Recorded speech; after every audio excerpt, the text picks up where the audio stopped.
What is a common political advocacy strategy? In this video, I'm going to tell you, but we're going to go one step further. I'm going to tell you why some work, why some don't, and how you can devise one that will advance your cause. Stay with me.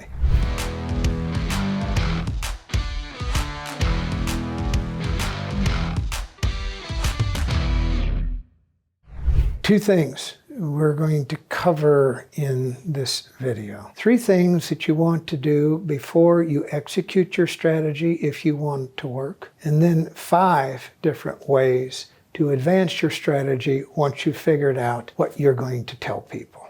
And we'll start with a basic question. What are you advocating? That's kind of a basic question, but if you don't know the answer to that, you don't have a strategy, you'll never have a strategy. So what is it that you want? Are you trying to fix a problem? Are you trying to change a policy? Are you trying to help underserved people in your community? Do you want to change a law that requires the approval of politicians who are in office? Are you trying to get rid of a law that you think is deleterious to your community? You must answer that question, what it is that you're advocating, before you can do anything else. And I'll go one step further. You got to have some idea how you want to fix this problem, and a really good idea of what you want people to do when they hear your appeal. That, in its most basic form, is what you do first. Second question to ask yourself, what do you want people to do as a result of what you say? What is your call to action? Do you want people to sign a petition? Do you want people to go to a city council meeting on a certain date? Do you want people to write their legislators and join you in this cause? Do you want people to give you money? Do you want people to volunteer? Do you want people to put a yard sign in their yard? You must have a CTA, what we call the call to action.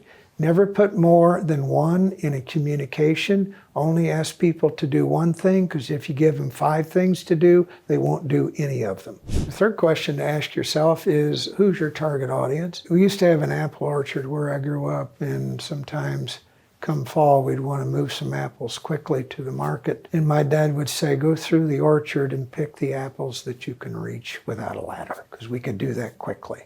So as you look at your target audience, think about what is your lowest hanging fruit. The people who are easiest to convince to respond to your call to action, who will do what you want them to do. Those could be people who are in urban versus suburban versus rural areas.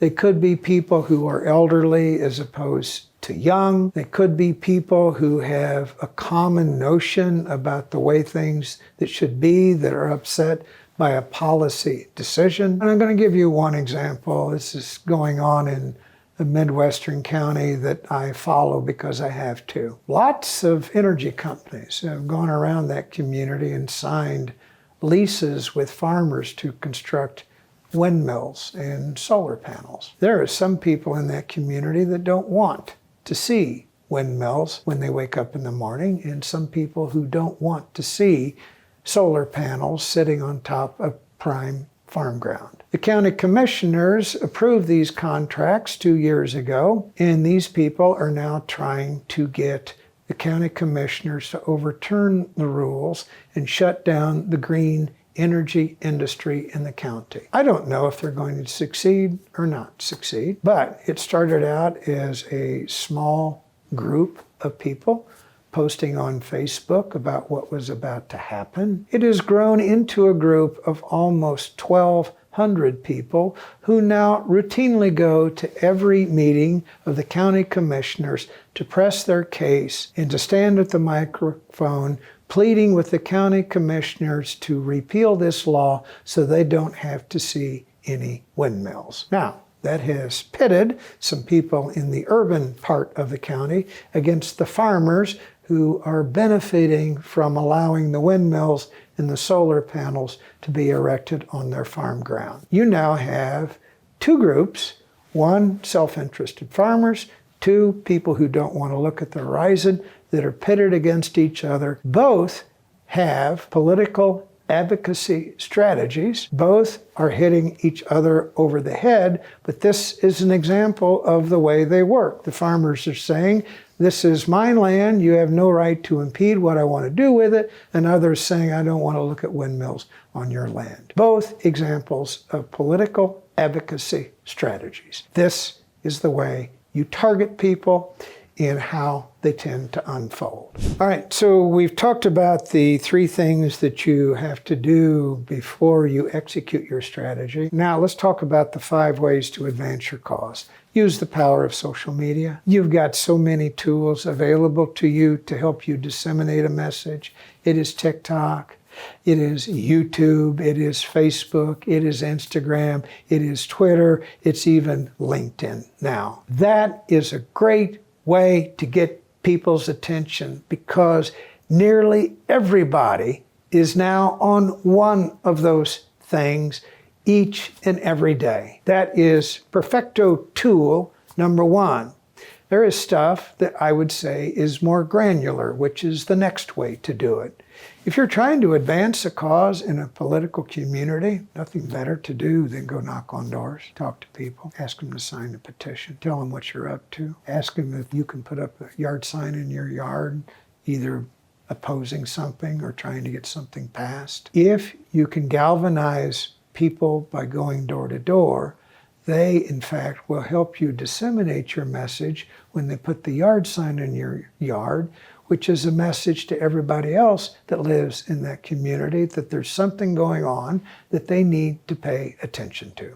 Method number 3, rallies, protests, packing a town hall meeting. If you've watched politics in the United States during the last few months, as Congress has debated a really important bill, members of Congress who dared to hold a town hall meeting would go to those and they'd find 250 or 300 people at their town meeting that they didn't expect to see. A lot of them very, very angry people, all waiting their turn at the microphone to berate a member of Congress about a bill that they were debating and making their voices heard. Now, you think that doesn't have an impact on a politician? I mean, it got so bad that the leadership in Congress was telling some members of Congress, don't do any more of these town hall meetings because you're just going to get chewed up. That illustrates the power of packing a town hall meeting where a politician is speaking. Now, by law, some city councils and some commissioner meetings in local areas have to have public meeting. If you want to get the attention of politicians to make a policy change, pack that meeting with vocal supporters or opponents and make your voice heard. So that is method number 3, and it is very, very effective. Method number 4, if you have the resources, resort to paid advertising, TV, radio, or the favorite tool in suburban and rural areas, persuasion mail. Use it to blanket and broadcast a message advancing a cause or doing something that you advocate. Flood the zone with mail. Make it easy for people to find you. Make it easy for people to go to a website to make their voice heard or to volunteer on your cause or to give you a donation. It is very effective, and I know that because to this day, politicians have a universal tool when they're running for office, regardless of whether they're in urban or suburban or rural areas. It is the power of a persuasive piece of mail that lands in their mailbox. And method number 5, get some attention from the local newspaper, from a radio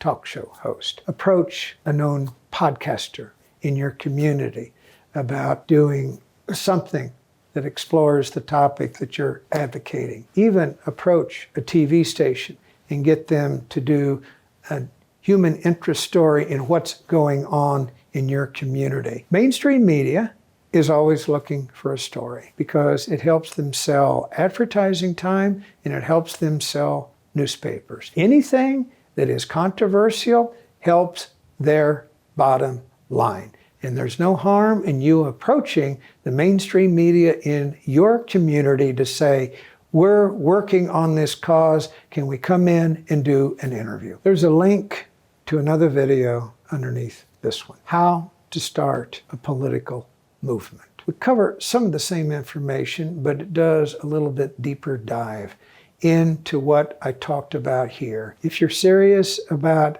a political campaign strategy and how to put one together, go watch that video because you'll learn exactly how to do it step by step.